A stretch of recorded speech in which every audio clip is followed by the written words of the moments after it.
feel that's the latest technology they have here. Same with the cone-beam.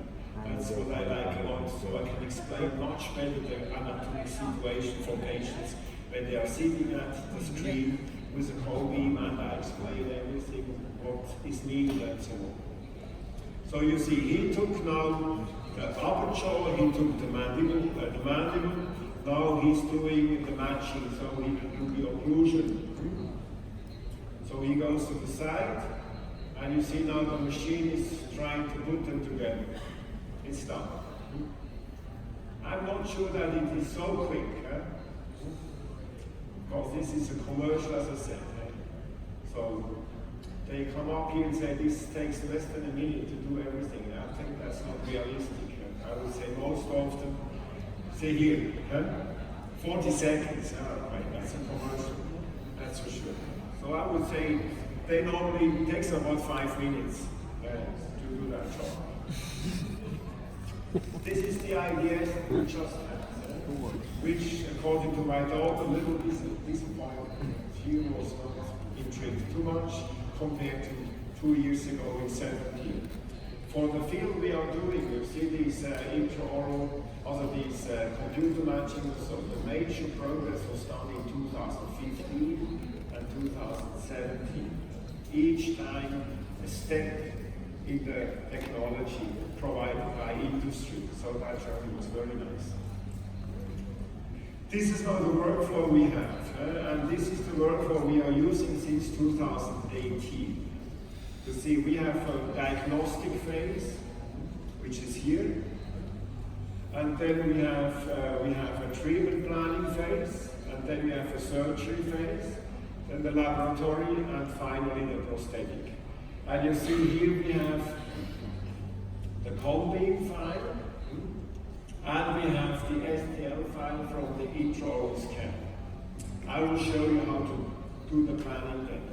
And then on that one you do the matching, you do the ideal implant positioning, you produce the 3D dimension of the surgical guides, and then you do the 3D printing of the guide. This is done in-house now. So we can do everything in-house at the dental school, which is a huge progress. And when this is done, then we go to the surgery, have the surgical guide to help us put the implant in a correct position. Most often, we try to do that flapless. And we always do that flapless, yes, single tooth most often. But when we have more demanding sites, then we do an open flap, but it's a big help to have the surgical guide, that's for sure. And then what we do, and then we continue the workflow, we continue the digital workflow. Because post-surgery, we put on top then, this device and take a new scan. Only the scan device. The computer will import it into the existing file, and then based on that one, the lab can produce a CAD-CAM and produce a single part. Patient goes into healing. At 4 weeks, I see the patient take a periapical radiograph. We take an ISQ value. If the ISQ value is good, patient goes upstairs to the pros department, they get the final crown, done deal.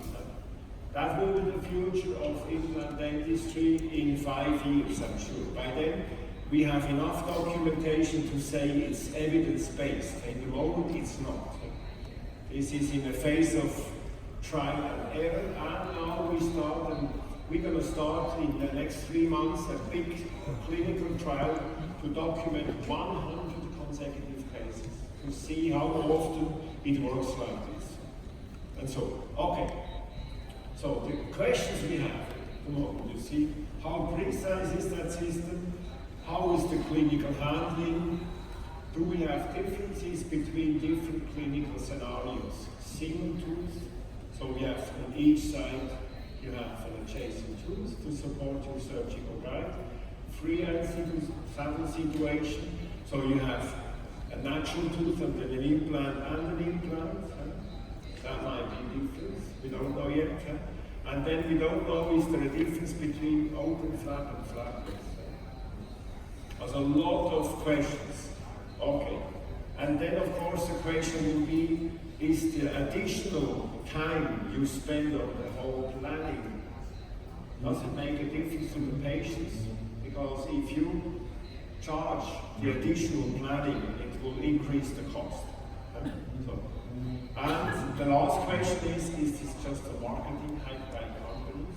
And it will not add any value to clinicians or not. I'm sure it has value, but it will not serve every patient. It will be a certain percentage, I'm sure. Okay, now how is the application now in the car? I want to show you that I'm doing flapless implant surgery since about 2003, 15 years more or less. And then we did not do any computer-assisted placement. I call it brain-guided implant placement flapless. Just based on the experience of the surgeon, brain-guided. But for that you have to use patients with tons of bone to be on the safe side. Now, in 2010, we started then with computer-assisted flapless, because then the technique got better and better. And it has increased each year. Okay, and the boost came when we had, in 2016, when I spent 6 months at Harvard as a visiting professor, Harvard Dental School, got exposed there. They are much further in digital technology. And then when I got back home, I said, now we move. We bought an intraoral scanner, we bought a 3D printer, we bought everything. And then my postdoc started to really work in that field. So this is from 2010. There we could not match. So we had to take a radiograph with a radiographic stent and 3 metal markers. So we had the chance then to put them together to know where we are. And you see, this is the patient we treated at that time. He's a patient with heavily Mark-Kumar anticoagulation therapy. Major problems with blood vessels. And there was no chance to stop the anticoagulation. Good friend of mine, luckily lots of bone, so wide ridges. So we analyzed it and said we can do it flapless. You see, we got these surgical guides from a lab in Germany, very expensive, $400 to send them over to get them back. We paid cost of everything, so it was not very convenient. But we have already the surgical instruments with these little inserts and very precise. And you see here the implant bed was prepared, and then the implant was inserted, and we had a very high value, 81, which is of course often the case. This is healed side. And you see then here, this was in 2010, implant is inserted. This is a bone level implant because it's in the aesthetic, so you could say. And you see it was number 5, implant was restored 4 weeks later, and so on. And then you see here the patient at 1 year follow-up, very nice crown here. The patient is about 73 in the moment. And we have seen the patient again at 2 years, 12. And then I started to see that this patient starts to develop, to have a little problem here. So you could see very nicely that the one root apex of the tooth started to have a little periapical lesion. So I told the restorative dentist, Dr. Julia Whitney from the Cross department, she should keep a very careful eye on this number 6. Then at 4.5 years, patient came back to me because the tooth really developed a fistula. She took the tooth off, sent patient back to me to get a new implant. So that's the patient in 2015. And you see the implant, the first implant is in perfect shape. And you see again now, this is the extraction site, which is not healed yet here. And you see also beautifully the floor of the site. As I told you, heavy anticoagulation, so I told the patient, we're going to touch that site for sure. We're going to use a short implant, we do it flapless again. We just let you heal until everything is healed. Then we do the new planning. In the meantime, the whole technology has improved. So this is now 5 years later. And that's how we did. See, that's then the situation. We put the implant in, computer assisted. We measured again 78. Now this is, for a first model, this is a tissue level, 6 millimeters. So I tell the patient, look, we have to sacrifice your first crown, because then we're going to split the two crowns. You get a new crown on number 25, a new crown on 26, split it. Then we have no open flap at all. No risk from a surgical point of view. And that was actually done. So this was done by my daughter, by Ramona. And you see here the 1 year follow-up in 2016.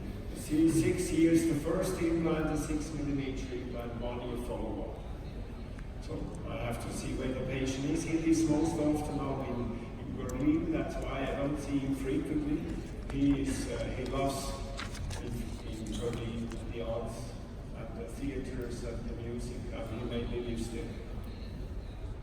Okay, now I show you a case from 2017. That's the Cardo technique we are using. As I told you, in 2017 a final step was done. Since then, no further step in progress. And again, an old patient, he's 87 years.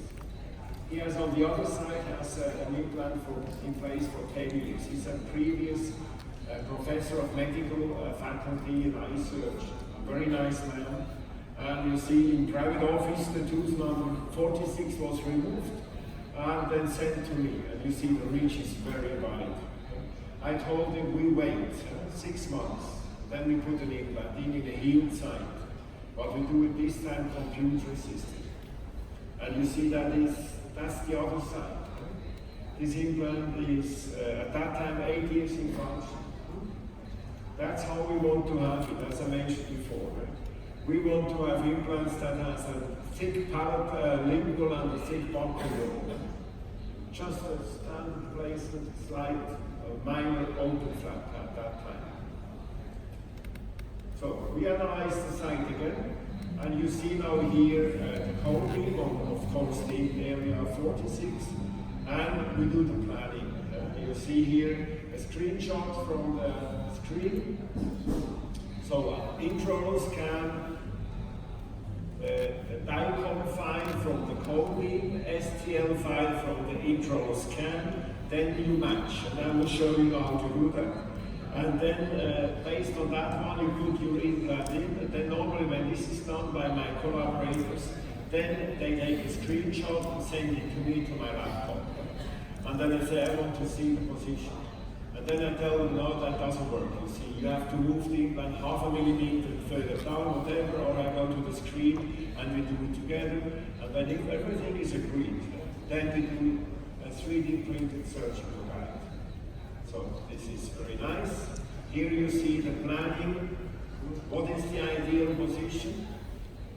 I always say, you see, the idea is not always where the prosthodontist wants to have the crown of the implant. See, you have from a prosthetic point of view, you have an ideal position. And then you have to check also the anatomic situation. And then sometimes the ideal position does not really give you a chance to have a good healing of the implant. Then you have to find a compromise. Sometimes we have to change the position a little bit, and that's why then the restorative guy and the surgical guy have to find a compromise that fits both expectations. And when this is agreed, then we do the 3D printing of the guy. So that's what we want to do. We want to have these thick facial walls, as I mentioned before. Here you see now a screenshot of that patient, and I should have now, then here you see what I get them from the computer. I know exactly what instruments I have to use. Okay, this is now a screenshot, a video from the screen. So this is of course the radiograph. Now they're gonna position here a curve. Okay. So that is called creating then this. And this is the STL file. So we have both models. Now he's trying to superimposing the positions. When he has enough positions, then the system will put them together. That's what is going on now. Okay, now you see.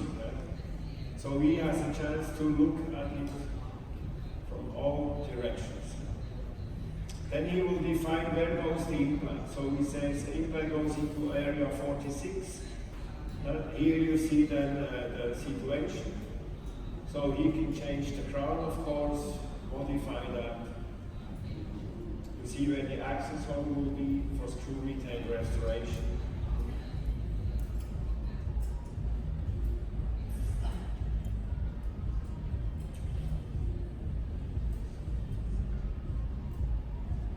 Okay. Then he goes and picks in the library an implant. The type, the length, the diameter, everything. And then the system will import that implant in the correct position. And then of course you can move it around. So now he starts to produce the surgical guide. You see that is also it's all in the software. So you want to see how much you want to have coverage. Okay. You open up some windows, little windows, and you see if the surgical stent is nicely seated. And here now you see your surgical stent.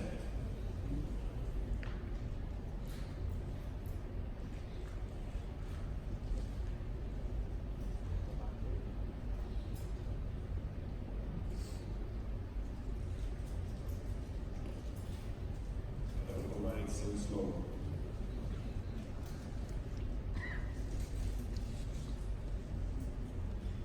I think it's probably finished. So we go. Okay, here you see something is wrong with the connection to my laptop.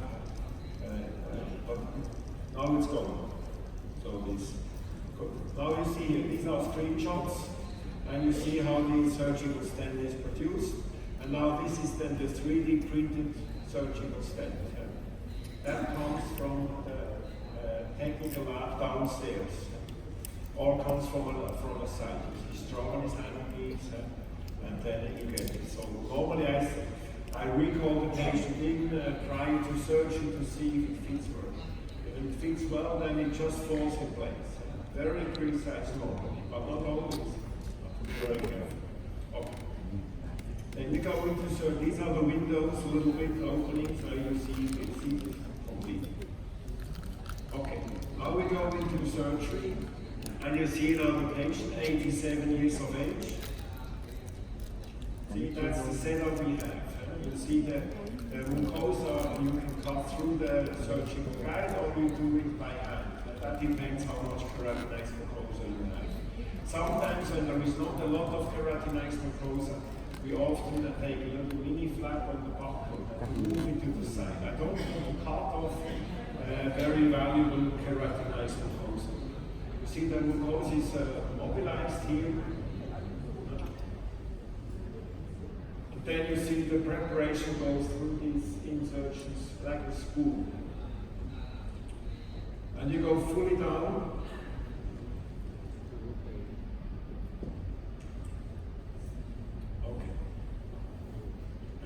I can check if it's fine. Okay. You go ahead. Number 2, spinal drill, different spool.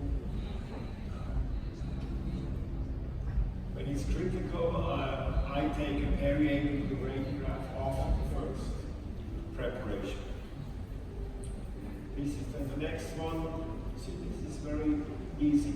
What you have to do, after each preparation, you take a rinse and rinse it out inside to get the debris off of the bone. The speed goes down to 500.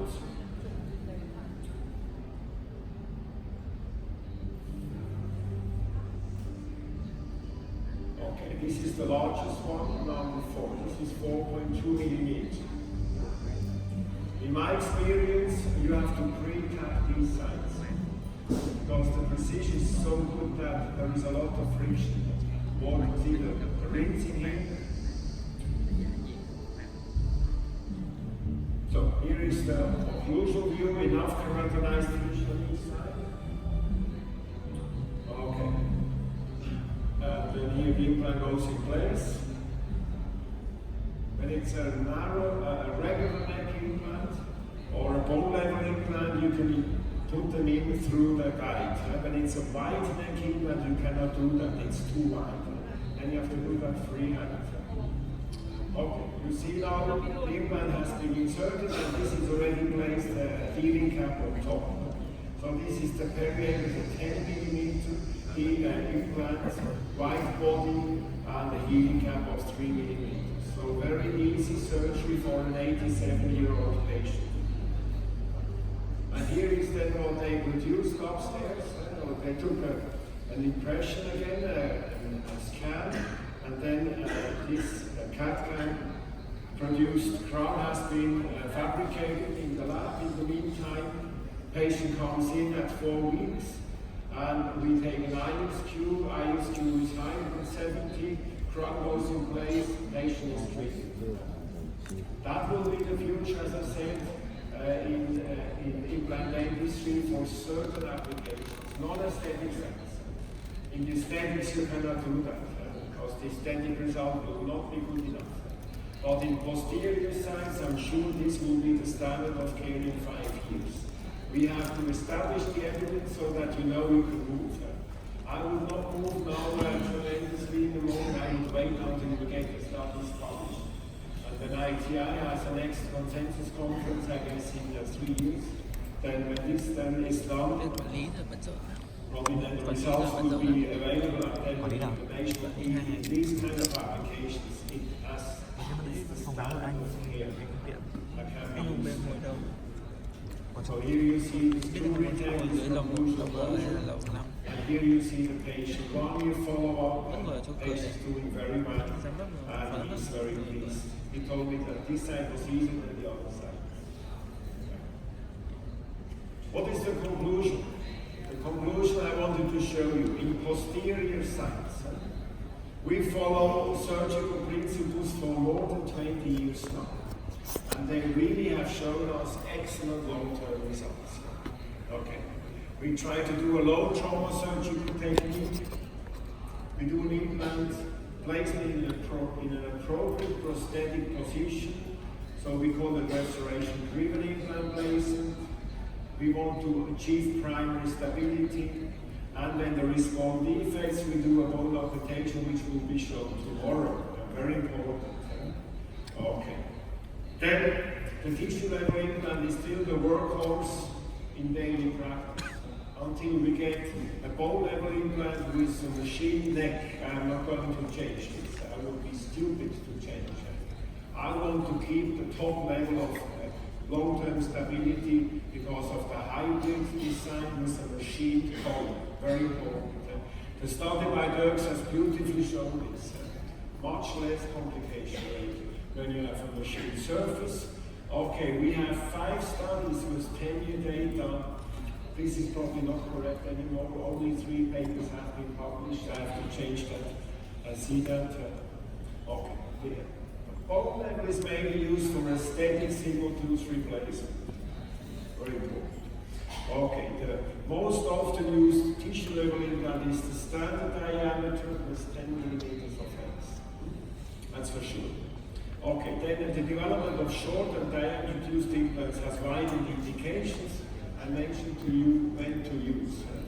In particular, the NNC is a very nice addition to the group of implants we have. Okay.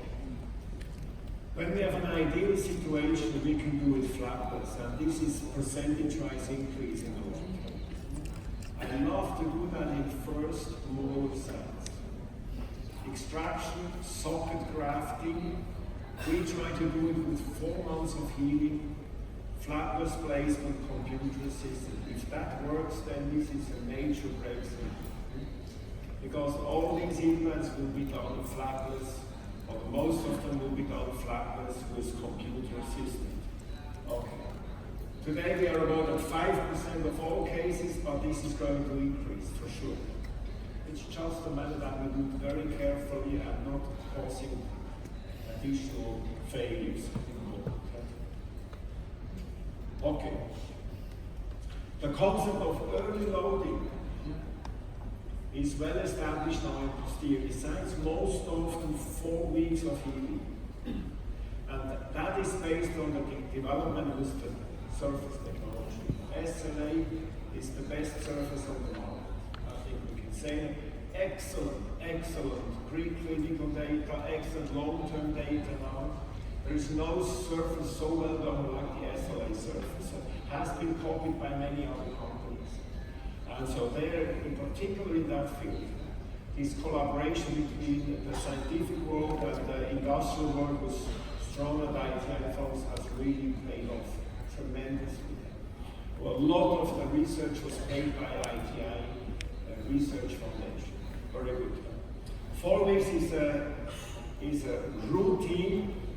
Immediate loading for me doesn't make sense at all, because if you go for immediate loading, then you have to do provisional loading, and then the patient pays for the provisional, and that's only for 4 weeks.